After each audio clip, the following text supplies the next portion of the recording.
Republicans strutted into Congress today ready to sell culture war sizzle and got pancaked by math. AOC torched the Biden killed jobs myth with a spreadsheet of Trump-era clean energy cancellations. Thomas Massie accidentally told the truth about the Epstein files. Marjorie Taylor Greene tried to put God in a cage match with Doppler radar. And Kash Patel, America's least convincing men in black cosplayer, basically argued Jeffrey Epstein trafficked victims to Jeffrey Epstein. If you thought today would be normal governance, bless your heart, it was a circus, and Democrats brought the fire extinguisher. If you're new here, tap subscribe and turn on alerts so you don't miss the next hearing breakdown. Drop your city in the comments. Where are you watching from? And as we go, tell me, which moment made your jaw drop? AOC's job receipts, MTG's weather sermon, or Patel's lone wolf Epstein fantasy?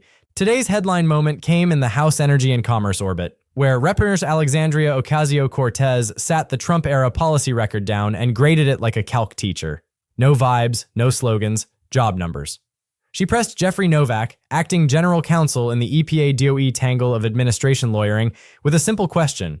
How many jobs did Trump's second-term rewrites, freezes, and tariff chaos cost when they kneecapped clean energy projects? Novak punted, not aware, which is Washington for I'd rather gargle thumbtacks than answer that on the record. So AOC answered for him. 91,000 jobs threatened or lost in just the recent wave of cancellations and freezes tied to this White House's hostility to clean tech. And she didn't stop at the headline number, she ran the tape. In a world saturated with information, finding the truth requires unwavering dedication and independent voices. America Facticity stands as a beacon for factual, unbiased reporting, delivering the stories that truly matter. Join our membership for just $9 a month. Your support helps us grow our team and create even better content. Find the link in the description below. Do you know how many jobs have been threatened or lost due to the Trump administration's closures of clean energy projects in the last 6 months or so, the first half of this year? I'm not aware of any such analysis. 91,000. Trump administration and Department of Energy policies have cost Americans 91,000 jobs nationwide in rollbacks on efficiency. And, you know, these large numbers are statistics. They're hard to, I think, people to understand when they show up on a white paper. But in Colorado's 8th district, Amprius Technologies canceled plans to construct a $190 million battery plant in Brighton, Colorado. In that same district, actually, another company, VSK Energy, canceled plans due to the Trump administration, canceled their plans to build solar panels, and they scratched a $250 million investment and up to 900 jobs in that same district. In Georgia 12, an EV plant was canceled due to the Trump administration and DOE's freezing of the EV charging program. Registered Georgia has a population of 157 people.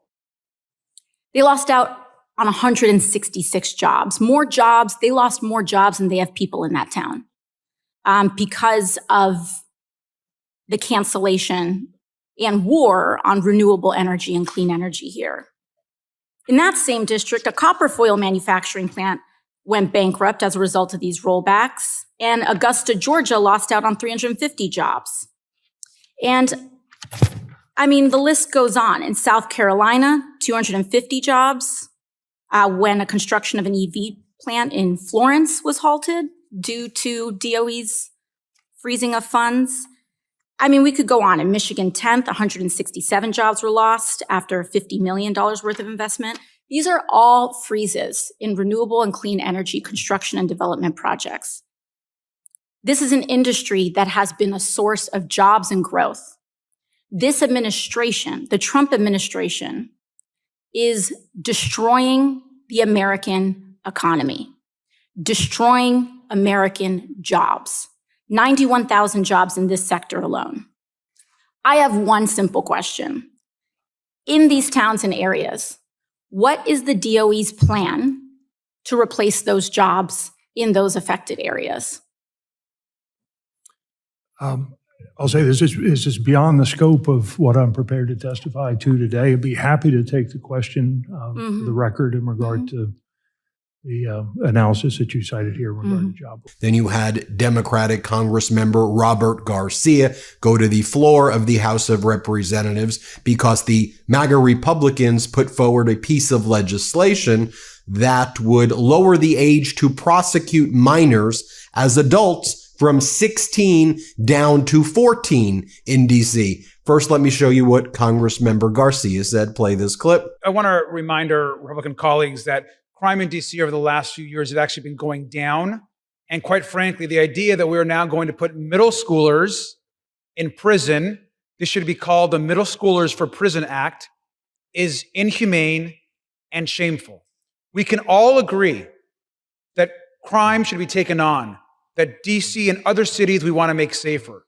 But this idea that we're going to penalize children in middle school at the age of 14 and put them in prison is irresponsible and, quite frankly, it's un-American.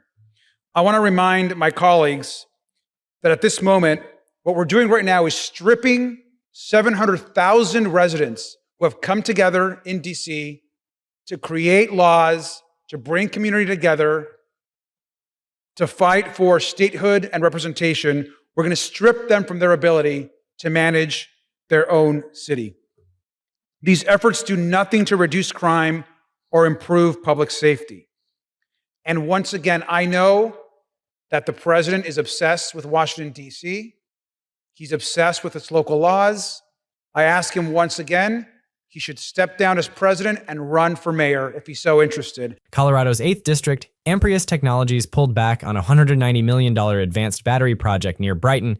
VSK Energy abandoned a $250 million solar panel facility. That's 1,000+ paychecks that should be spinning through a local economy right now. Poof. Instead of ribbon cuttings, those towns got press releases that read like breakup texts. Georgia. An EV-adjacent manufacturing site pitched as an anchor for a rural community, pulled after the administration froze federal EV charging funds and detonated investor confidence. In one tiny municipality, AOC noted, the jobs lost outnumber the residents. That's not policy, that's population control by incompetence. Materials chain collateral. A copper foil supplier tied to the battery supply chain went bankrupt amid the whiplash. If you've ever built anything, you know what that means down the line. You don't just lose a plant, you shatter the inputs that make everyone else's plants possible. Michigan and South Carolina, additional multi-million-dollar projects paused, sites idled, and hundreds of hires evaporated because the message from Washington isn't build here, it's build here, unless we tweet something dumb tomorrow. Here's the bigger picture she forced into focus. Clean energy is a jobs engine. Line workers, electricians, machinists, truckers, tool and die, local contractors. There's nothing elite about pouring concrete, calibrating a stamping press, or laying conduit for a charging plaza. It's a blue-collar boom if you let it be a boom. Instead, the administration whacked demand with tariffs, froze FEC funding, and spooked lenders with constant rules churn. Capital has two settings, go and goodbye. Trump's second term keeps hitting goodbye. Trump calls himself the jobs president, then governs like a man trying to assemble IKEA with boxing gloves. He promised 10 million jobs and delivered an instruction manual of tears. The only thing he has successfully reshored is risk. Every investor now demands hazard pay for dealing with Washington. By the way, even Republican Thomas Massey from Kentucky had something to say. He said, tonight Congress will vote to lower the age to prosecute minors as adults from 16 down to 14 in D.C. So let me get this straight, Congressmember Massey said. Congress wants to prosecute 14-year-olds as adults, but they don't want to prosecute adults who sexually abuse 14-year-olds. Release the damn Epstein files. And of course, you know what Kash Patel said at the hearing yesterday, just to remind you when he was asked by MAGA Republican Senator Kennedy about who else is in the Epstein files and who did Epstein traffic to. Kash Patel said that there's no credible information from the FBI that Epstein trafficked to anybody else. He was a lone wolf, is what they're going with now. To try to cover up Donald Trump's dark past, they're going with Epstein was a lone wolf. Utterly disgusting. Here, play this clip. You've seen most of the files. Who, if anyone, did Epstein traffic these young women to besides himself? Himself. There is no credible information. None. If there were, I would bring the case yesterday that he trafficked to other individuals. And the information we have, again, is limited. So the answer is no one? For the information that we have. In the files? In the case file. Quick pulse check. Do you work in clean energy or construction? What are you seeing on the ground? Real projects moving or paperwork purgatory? Tell us in the comments. I want your firsthand stories in the next episode. Over in the House chamber, Repier Robert Garcia walked to the mic and asked the question only decent people ask. Why on earth are Republicans trying to lower DC's adult prosecution age from 16 to 14? 14. That's 8th grade. Garcia called it what it is, the Middle Schoolers for Prison Act. Because if you strip away the moral panic and talk radio reverb, the bill does nothing to make communities safer. What it does do is bulldoze DC, home rule, override 700,000 residents, and brand children for life instead of funding the boring, proven stuff. After-school programs, violence interruption, mental health staff, and yes, jobs. The hypocrisy would be funny if it weren't children. This is the self-styled party of parents' rights, unless the parent lives in DC and wants a say in their city's justice policy. Then it's shut up and accept federal rule. Apparently, local control ends at the Potomac. And in a plot twist for the ages, Representative Thomas Massie, yes, that Massie, took a break from tweeting pictures of guns and Christmas stockings to say something useful. You want to charge 14-year-olds as adults, but you still won't release the Epstein files or prosecute adults who preyed on 14-year-olds. When Massie is the adult in the room, you know we've crossed into clown hours. Authoritarians always fight the battles they can win on paper.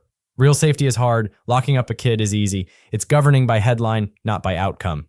If this were a medical plan, the MAGA solution to a broken arm would be amputation. Quick, dramatic, and guaranteed to make things worse. Now to the Senate side and Kash Patel's testimony. Remember, this is the FBI director who can't keep his story straight about anything from manhunts to neckties. Asked point blank whether the files show Epstein trafficked victims to anyone besides himself, Patel said there's no credible information. That is a sentence so absurd it needs OSHA signage. Let's walk through this slowly. Epstein ran a network. Pilots, schedulers, fixers, recruiters, accountants for years. He traveled with powerful men and hosted them. There is documented overlap between social calendars and flight logs. The idea that a globe-trotting trafficker with islands, townhouses, and black books was the only end user is not just implausible, it reads like PR copy. Patel's move is the classic strongman trick. Find the biggest scandal, then define it down until it becomes unrecognizable. If the files show names and the names are inconvenient, you invent an evidentiary standard so strict no name qualifies. It's not an investigation, it's a sandblaster. And spare me the original sin pivot Patel tried, blaming Alex Acosta in 2006 for the sweetheart deal. Fine, criticize that wrist slap. But Trump then rewarded Acosta with a cabinet post in his first term. You don't get to condemn a fire while handing the arsonist a promotion. If Kash had been on the Warren Commission, his conclusion would have been JFK fired the bullet at himself. That's doing it. But then again, Marjorie, Donald Trump's running the government right now. So how are you? Anyway, here's what Marjorie Taylor Greene had to say at the hearing yesterday. Play this clip on weather modification. Let's play it. Do we believe in God and that he has dominion over his perfect creation of planet Earth? Do we believe that he has given us everything we need to survive as a civilization since the beginning of time? Or do you believe in man's claim of authority over the weather based on scientists that have only been alive for decades and weren't here to witness the climate changes since the beginning of time? This is why I've introduced my bill, the Clear Skies Act, to end weather modification and geoengineering, because I don't believe planet Earth is a lab, and I don't believe people are lab rats. I believe that people have the right, and they have the God-given right to have clean air, clean skies, clean water, and clean food. And here she is again. Let's play this clip. What we've learned here today has been fascinating. I hope the people watching at home have been able to see the radicalized positions on the other side of the aisle. Remember, if you even question that someone could control the weather, you were labeled a conspiracy theorist or crazy. Then they changed the message to, well, it's not hurting anyone, and it is to provide water for people.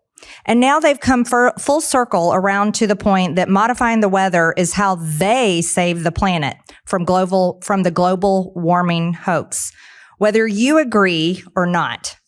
The people clearly disagreed with the climate hoax and disagreed with my Democrat colleagues. With these guys, the only conspiracy they can't see is the one in front of their face. Marjorie Taylor Greene used her time to deliver a sermon about weather modification, asking whether we believe in God or scientists who have only been alive for decades. Ma'am, I promise you, God does not need you to perjure yourself on thermodynamics. Cloud seeding is real. It introduces particles, like silver iodide, into clouds to nudge precipitation under very specific conditions.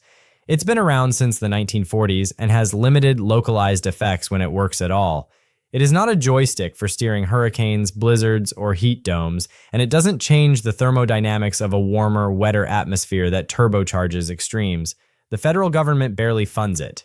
Most projects are state, local, or private pilots. The science community's posture is basically interesting tool, mixed results, proceed carefully. But MAGA isn't using the topic to improve science. They're using it to dismiss science. If humans can tweak weather, then climate change must be a hoax. That's like saying because we invented sunglasses, the sun must be fake. MTG thinks climate is a hoax and cloud seeding is the devil.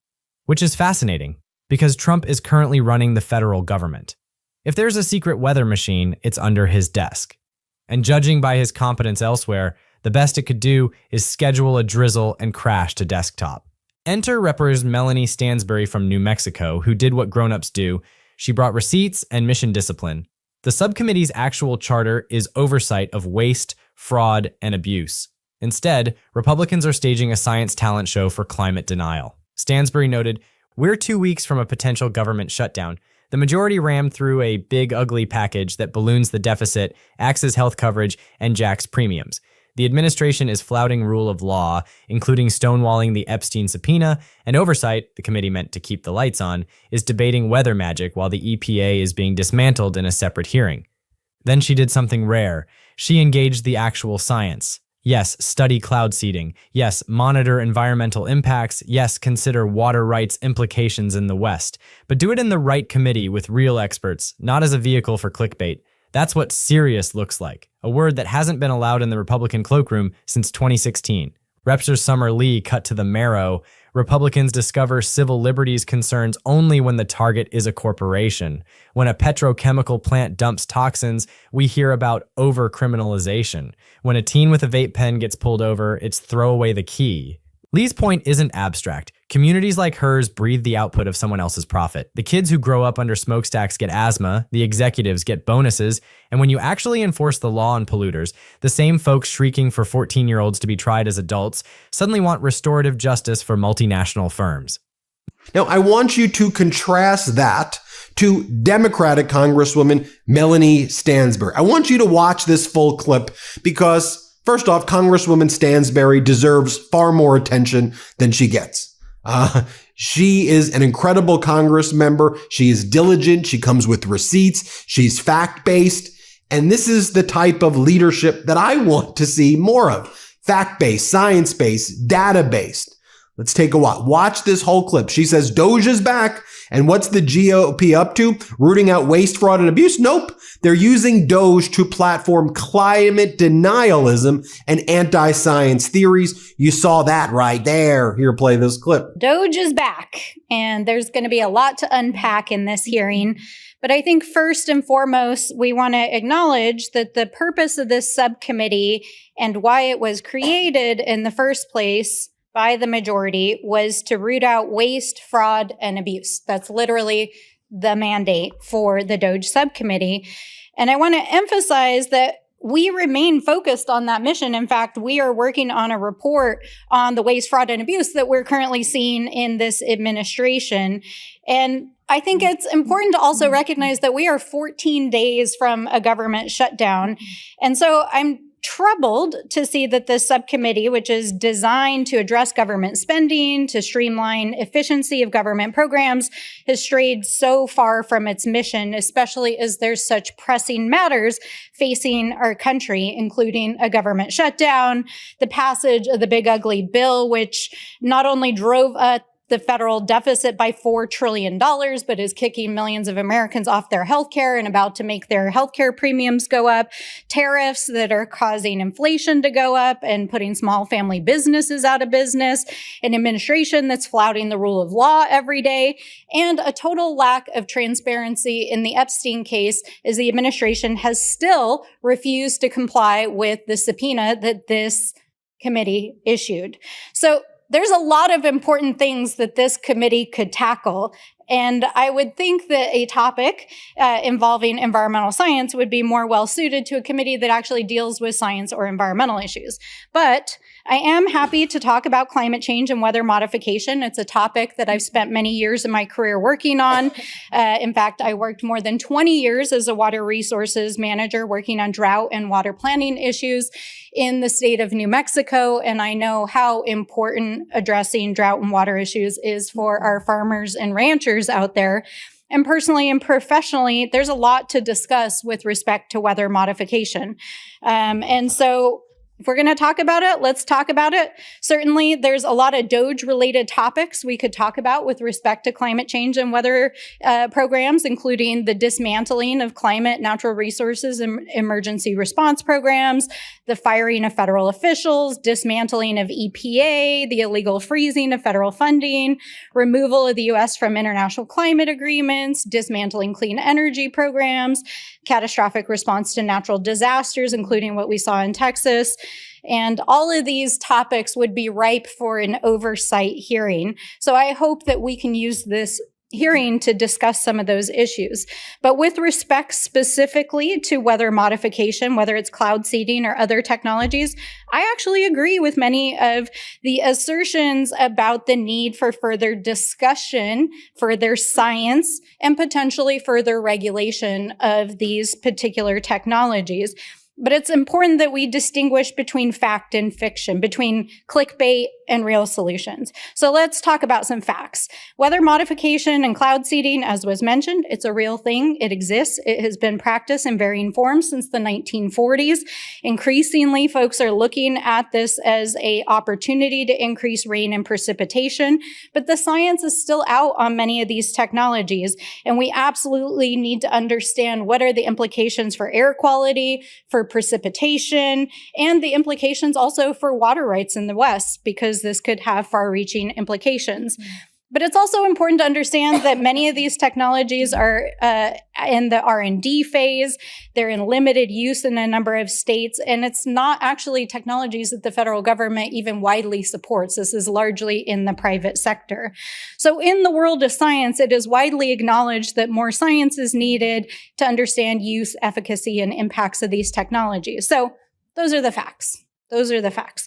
But it's hard to understand why we're discussing banning these practices outright in this committee when the Oversight Committee in another subcommittee, literally as we're sitting here right now, is having a hearing about dismantling the Environmental Protection Agency.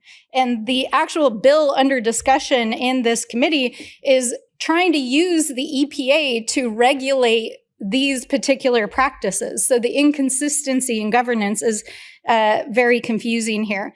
But there's a more insidious issue here, which I think we've already heard in some of the comments, which is the using of the platform of Congress to proffer anti-science theories, to platform climate denialism, and to ultimately put our communities at risk by continuing to put out disinformation. MAGA justice is simple. Punish the powerless, pardon the powerful. If hypocrisy burned calories, these hearings would qualify as a fitness program.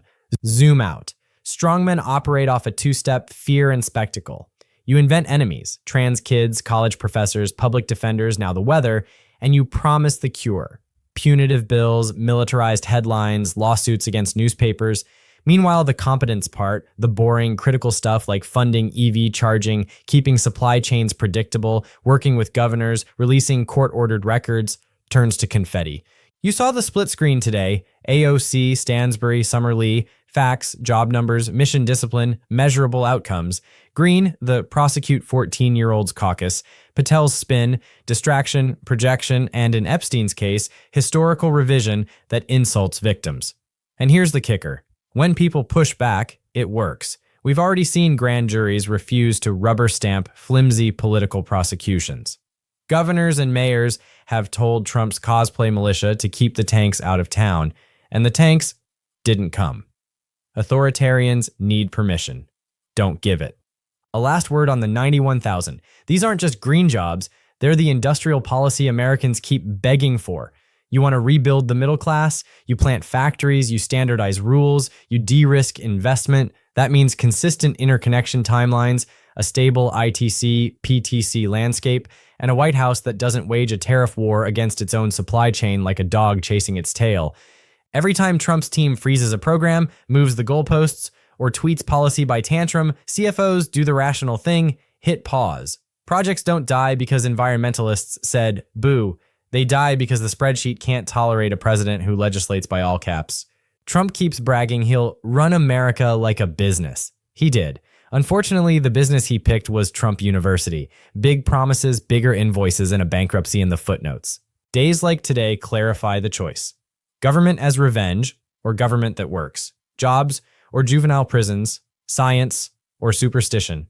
Truth, or whatever Kash Patel cobbled together on a napkin between TV hits. Tell me in the comments which moment floored you most: AOC's job receipts, Massey's release the files, MTG's weather sermon, or Patel's Epstein trafficked to himself. If you want this kind of fact-first, roast-friendly breakdown every time Congress lights itself on fire, subscribe and hit the bell. Share this video with one friend who still thinks clean energy kills jobs. Make them watch the part where actual towns watch actual factories disappear. Not because workers failed, but because Washington did. Stay loud, stay smart, and as always, facts first, fascists last. See you in the next one. And remember, if you like what you see, hit that subscribe button.